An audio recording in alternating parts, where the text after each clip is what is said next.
En formulant ses vœux de bonne année ce matin, le Premier ministre a usé d'un ton volontairement serein, mais plutôt satisfait. Satisfaction pour la croissance économique, pour le chômage, sérénité en demandant à la droite d'être cohérente sur la justice et la réforme en cours.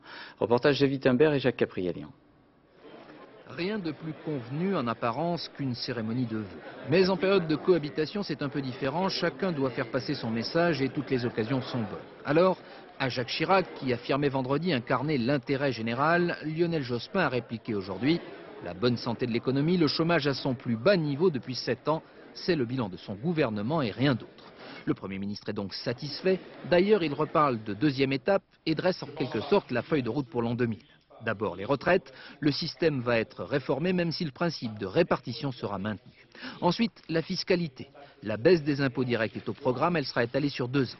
Côté réforme, il y a la loi sur la chasse, présentée le mois prochain, il y a la parité homme-femme sur les listes électorales, il y a enfin la grande réforme, celle de la justice. La droite s'apprête à voter contre alors qu'elle l'a déjà approuvé 2 fois, ce sera l'argumentaire politique. À l'occasion du congrès que le président de la République a convoqué le 24 janvier à Versailles, les Français verront, parmi leurs représentants, ceux qui restent fidèles à leur vote, ceux qui sont cohérents avec eux-mêmes et ceux qui ne le sont pas. Ceux qui veulent l'indépendance de la justice par rapport au pouvoir politique et ceux qui, en réalité, ne l'acceptent pas.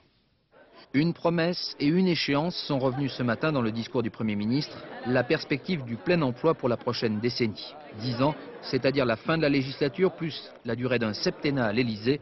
Rares sont ceux désormais qui doutent encore des ambitions présidentielles de Lionel Jospin.